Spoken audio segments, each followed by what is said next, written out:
यहाँ पे सही हो जाए। यू कैरी ऑन, फिर मैं आपको बताऊँ। मेरा पॉइंट यही है सिंपल कि अगर हम बेसिक चीजों का लिहाज कर लेना थोड़ा सा ट्रेनिंग की तरफ कि तालीम और तरबियत जब हम बच्चे को दें तो हम फर्निश बच्चा दें, जैसे घर फर्निश होता है तो उसके बाद हमें मसाइल होंगे नहीं। और असल प्रॉब्लम है हम वैल्यू करें टाइम को। हमें पता चलना चाहिए कब क्या चीज़। बड़ी मजे की चीज़ मैं कुछ दिनों पहले पढ़ी थी कि जो लक होती है वो क्या होती है, वो प्रेपरेशन होती है। बेसिकली जब प्रेपरेशन होती है तो ऑटोमेटिकली आप अपॉर्चुनिटीज को कैश इन करते हैं और वो लक होती है। तो हम चूंकि प्रिपेयर्ड नहीं होते इसलिए हम अपॉर्चुनिटीज को मीट नहीं कर पाते, अपॉर्चुनिटीज को मीट नहीं कर पाते, पीछे रह जाते हैं और कहते हैं कि भाई ये तो सब किस्मत ने किया है। किस्मत ने किया, ऐसा कुछ भी नहीं होता। You absolutely right. We have a caller. अस्सलाम वालेकुम। आमना जी, कौन बात करिए? मैं जोहा बात कर रही हूँ कराची से। जी जोहा, क्या हाल है? अल्हम्दुलिल्लाह बिल्कुल ठीक, आप कैसी हो? बिल्कुल ठीक ठाक। अच्छा, मुझे ये कहना था, मुझे बहुत खुशी हो रही है कि इतनी यूथ आई हुई आपके पास। मैं भी टीनेज से बिलोंग करती हूँ। मुझे बहुत अच्छा लग रहा है। Thank you so much both of you for coming in her show. और मुझे ये कहना था कि एक बात वो होती है कि यूथ जो है फ्यूचर का जो है वो लीडर बनना है इंशाल्लाह। तो अभी जो बड़े हैं उन्होंने सब खराबियां कर दी, यूथ सही करेगी। बिल्कुल है ना? पता नहीं वो कब आएगा टाइम बेटा। अच्छा। और दूसरी बात ये एजुकेशन सिस्टम जो है हमारा वो बहुत ही मतलब मैंने फेस किया है। मैं इतनी टेंशन में थी, एक टाइम आया था कि मैं रो पड़ती थी। मतलब इतना खराब हमारा एजुकेशन सिस्टम है। आई एम सॉरी टू से, लेकिन इसे किस तरह इम्प्रूव किया जाएगा? बिल्कुल सही कह रही है। एजुकेशन सिस्टम में भी इतने घपले हैं बहुत ज्यादा। अगर आप एज कम्पेयर टू हमारा पड़ोसी मुल्क देखें बिल्कुल तो वहाँ एजुकेशन हर बच्चा वहाँ पढ़ा लिखा वाला भी पढ़ा लिखा। बिल्कुल बिल्कुल मैं यही बोल रही हूँ। मतलब हमारे यहाँ तो कंपैरेटिवली देखा जाए हमारे अब शुक्र है अल्लाह का कि कितनी मैंने ऐसी मिसालें देखी हैं, कितने ऐसे लोग देखे जो एजुकेशन पे इतना काम करें। एनजीओज हैं लेकिन एनजीओज करें, लोग अपने एंड पे करें। हमें ओवरऑल हमारी गवर्नमेंट की तरफ से ये फैसिलिटीज नहीं मिल रही है। मिलती। आप पता है मैं पर्सनली बोर्ड ऑफिस गई, इंटर बोर्ड ऑफिस के। मेरा एग्जाम जब था तो वहाँ मेरे कम मार्क्स थे तो मैं स्कूटनी के लिए गई। तो वहाँ टीचर बैठी थी जो चेकर थी, उन्होंने ये बात खुद की कि जानबूझ के बच्चों को इतने बच्चे अप्लाई करते हैं। मैं प्री मेडिकल भी है तो इतने बच्चे करते हैं, हम जानबूझ के जो है उनकी चेकिंग ऐसी करते हैं कि जो बच्चे अगर फेल कर दिए जाए कम मार्क्स है, इसीलिए मेरे कम मार्क्स आए। डिप्रेसिंग होता है तो बहुत ज्यादा अफसोस। जी, थैंक यू फॉर कॉलिंग। बहुत बहुत शुक्रिया। You welcome. बहुत शुक्रिया। इतनी ये भी बड़ी अच्छी बात है और एक अचीवमेंट है कि सुबह सुबह बच्चियों के पास इतना है टाइम कि वो कॉल करके बात करें। मुझे आज समझ आ गई कि मेरे मार्क्स क्यों कम आए।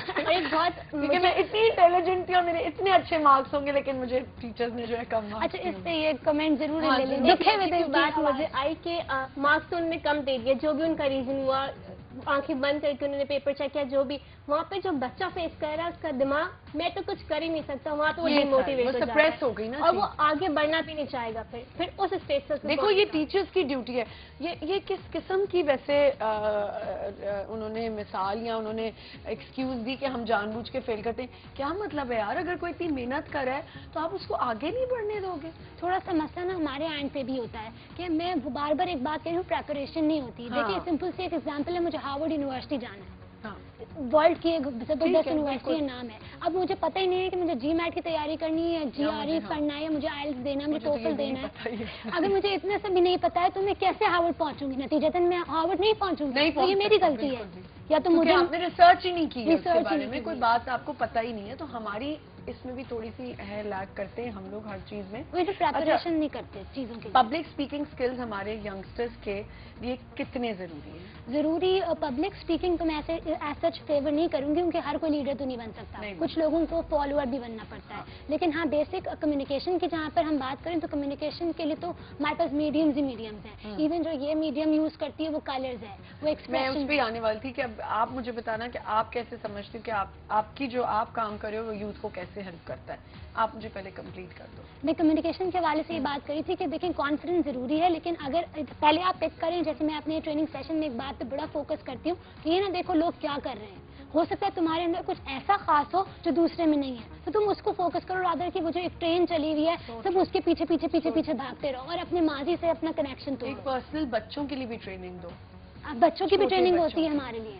हमारी ऑर्गेनाइजेशन बिल्कुल ये ट्रेनिंग कराती है और हम फ्री ऑफ कॉस्ट कराते हैं। कितने साल के स्कूल एज के, स्कूल ग्रुप के। तो आप लोग कैंपेन लाइक ऐसे क्यों नहीं करते हो कि हर स्कूल में जाके ट्रेनिंग? ऐसे ही करते हैं, लेकिन हम गवर्नमेंट एक स्कूल में आपको बताऊंगी, वहाँ जरूर जाइएगा। बिल्कुल जरूर जाना जरूरी है आप लोगों का वहाँ पे। प्लस यहाँ पे आपने ट्रेनिंग की बात की बच्चों की, तो मैं एक नाम लेना चाहूंगी, स्कूल ऑफ लीडरशिप। वहाँ पे होती है जूनियर लीडर कॉन्फ्रेंस, जो 14 से 17 ईयर्स के बच्चों के लिए 14 है ना, 9 ईयर्स के बच्चों की भी होनी चाहिए, 9 to 10 ईयर्स के बच्चों की। बिल्कुल। अच्छा मुझे बताओ, आपने ये फील्ड क्यों चूज की?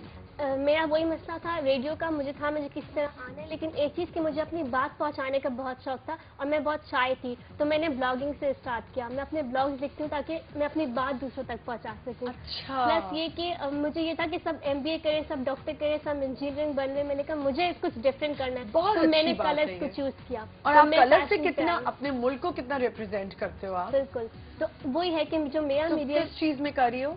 मैं टेक्सटाइल एंड फैशन बोथ। अच्छा, दोनों कर रही हो। जी, तो बिल्कुल। आगे प्लान्स क्या हैं कि क्या करूँ? मैं अपने आप को एक एज अ फैशन डिजाइनर देखती हूँ इन 5 years इंशाल्लाह। चलो एक बहन तो इससे fashion बड़ी designer अमेजिंग बनी। सी एक चीज़ है कि अभी कुछ दिन आप ही के चैनल पे कल एक शाम को एक प्रोग्राम आ रहा था, उसमें उन्होंने कहा कि जी हमारे अपने जो लोग हैं वो अपने आर्टिस्ट को प्रमोट नहीं करते और अपने जो डिजाइनर्स हैं उनको प्रमोट नहीं करते। जब हमारे फॉरेन मिनिस्टर्स किसी दूसरे मुल्क जाते हैं तो जी फलां ब्रांड बिल्कुल। दूसरों की प्रमोशन करते हैं, राधा कि हम अपने लोगों के कपड़े पहने और फिर जाके बताएं कि हमने ये पहना है, या हमने ये जूते पहना तो ये इसका है, या हमने ये पर्स किया हुआ है तो ये इस ब्रांड का। हम अपने लोगों को प्रमोट करें। देखिए एक बात छोटी सी है कि हम पड़ोसी मुल्क को बुरा भला तो कहते हैं, लेकिन हम अब बुरा भला कहते हुए ये भूल जाते हैं कि वो कहाँ पहुंचे हुए हैं। यही तो बात है सर। राधा कि हम ब्लेम करें, हम उनकी पॉजिटिविटी को उठाएं। जिस तरह यहूदी हैं दुनिया भर पे छाए हुए हैं, हम अब बुक्स रखें अपने दिल में या उनकी किताबें पढ़ना छोड़ दें, चीजों को फॉलो ना करें, टेक्नोलॉजी इस्तेमाल करना छोड़ दें, क्या करें? चीजों को एक्सपीरियंस करना चाहिए, प्रेजुडिस हर के मजहब बगैर को करना चाहिए, प्रेजुडिस के बगैर।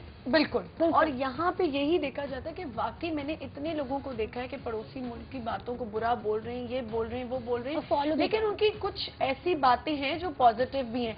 अभी हम लोग कुछ अरसे से उनके ड्रामों पे बहुत ज्यादा लोगों का इन्फ्लुएंस बहुत ज्यादा हो गया था, लोग बहुत देखना शुरू हो गए थे।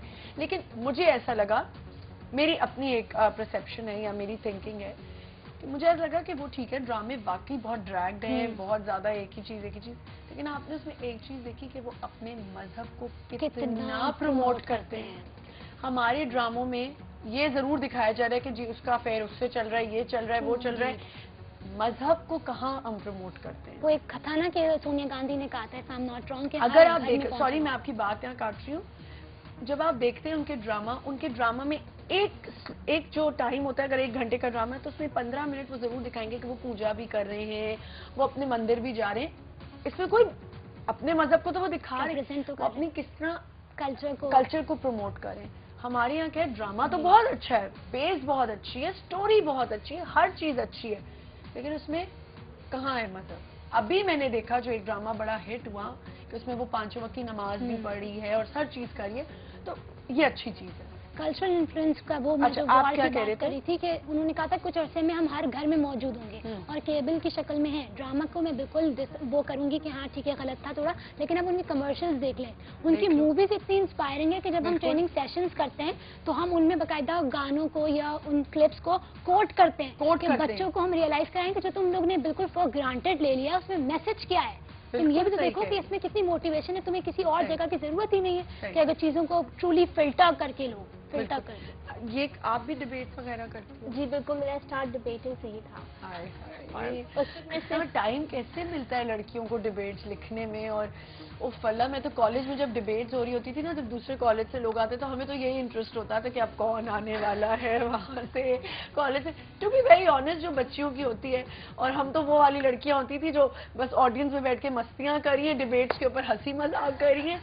बाकी अब जाके समझ आती है, और जब सारे बच्चों वाले हो गए तो दिल चाहता है कि हमारे बच्चे भी ऐसे ही हों, डिबेट्स करें। और कितनी अच्छी फीलिंग होती होगी उनके पेरेंट्स को। अच्छा, बहनें क्या क्या करती हैं? बड़ी बहन हमारी इंजीनियर है, क्या बात है, और छोटी तो अभी इंटर में, लेकिन उसने तो पता नहीं जो व्हेन शी वाज 4 मतलब 4 साल की थी जब से उसमें हमने एक चीज नोटिस की थी, और वहाँ से पापा उस वक्त से उसे पॉलिश कर रहे थे। तो जब वो 4 क्लास में आई है, उस स्पैन में पापा ने उसको इतना प्रिपेयर किया चीजों के लिए, तो अब वो 4 क्लास से आज she is in 11th class में है वो, और वो कभी उसने कोई कंपटीशन को आप कहते हैं कि बिलो परफॉर्मेंस दी हो। वो तो फिर उसको भी आप अवार्ड देखें हमारे घर में तो इतनी मतलब मजे की बात है, लड़के तो खड़े होंगे इनसे रिश्ते करने के लिए कि करें। अच्छा मुझे बताओ कि ये वाला कभी आया है टाइम कि घर वाले कहें कि अब शादियों के टाइम आ गए, या इसी चीज को फोर्स करते हैं कि अच्छा है चलो पढ़ रही हैं, काम कर रही हैं? नहीं, फोकस तो जाहिर बात है अब होता है। सस्टेनेबिलिटी पर तो होता फिर है। एक बात भी मुझे बताओ कि जब इतनी पढ़ी लिखी लड़कियां होंगी तो फिर लड़के आप लोग तो चूज करने में बड़े नखरे करेंगे। नहीं, डिमांडिंग होना नहीं चाहिए, थोड़ा सा नहीं, ये ये तो बात नहीं है, ये ना कहो। नहीं सिद्रा, आई डोंट एग्री। इसका बेसिक आंसर शायद मुझे आई टोटली डिसएग्री कि जब लड़कियां बहुत इंटेलिजेंट होती हैं और उनको पता होता है कि they have a bright future, तो वो लड़के भी फिर उसी टाइप के पसंद करती हैं कि जो ब्राइट हो और बस। नहीं कह रही, ये तो बहुत किस्मत वाली चीज हो जाती है, इसमें हम कुछ भी फैसले अच्छा मुझे बताओ, ज्यादा पढ़ाई भी आपको पागल करती है?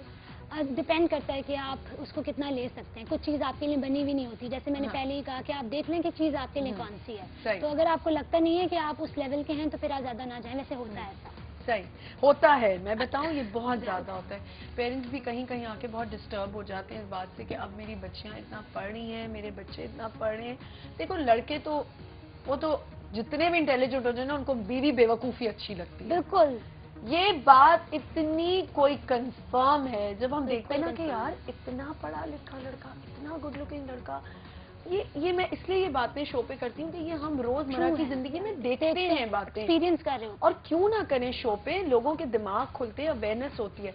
आप नोट कर लेना, बहुत पढ़ा लिखा लड़का होगा, अब जाके टाइम चेंज हो गया। नाउ वो भी कम्प्लीटली नहीं हुआ है, कम्प्लीटली नहीं हुआ बिल्कुल है। लोग पसंद नहीं करते। लड़कों की डिमांड्स है कि हाँ हमारी पढ़ी लिखी बीवी हो, लेकिन उसमें भी मैं आपको तो मर्द की बड़ी दिमाग जो होता है ना, बड़ा कोई ऊंट का दिमाग होता है कि वो कहता है बीवी आए, अगर कमाने वाली बीवी आएगी, अगर डिमांड करता है तो लोग बड़े खुश हो जाते हैं। ये इतने आजकल हमारे बेवकूफ लोग हैं ना, इतने खुश हो जाते हैं, देखो लड़का कितना अच्छा है, देखो कह रहे हैं लड़की खुद कमाए। उसमें भी उसके पीछे बहुत बड़ी स्टोरी होती है, बिकॉज उसको होता है कि अपना कमाएगी, मुझे ज्यादा तंग नहीं अच्छा, यहाँ पे एक चीज मैं ऐड करना चाहूंगी कि वर्बल अब्यूज जो होता है, जिसे हाँ। हम गालियां कहते हैं या बैड वर्ड्स अगर इंग्लिश में कहें, तो ये लोग इसको ना अब्यूज समझते नहीं। जैसे आपने जो बात की कि लड़का जितना भी पढ़ा लिखा हो, चाहेगा वही 16 साल की बच्ची हिजाब में कमरे में बैठी हुई। हिजाब वाली भी चलो अच्छी बात चलो है। उसको भी छोड़ दो, लेकिन वो चाहेगा मेरी बीवी इतनी नाइव हो, इतनी बेवकूफ हो कि मैं दुनिया जहान की चालाकियां कर लूं, उसको चालाकी ना आए। ये हर लड़के की यही सोच होती है। अच्छा मुझे बताओ, कल 23 मार्च है, क्या क्या तैयारियां की? 23 मार्च में ही तो एक ट्रेनिंग ऑलरेडी पोस्टपोन होते होते अब पहुंची है, अच्छा। तो कल है इंशाल्लाह, वो भी ह्यूमन राइट्स। आपने?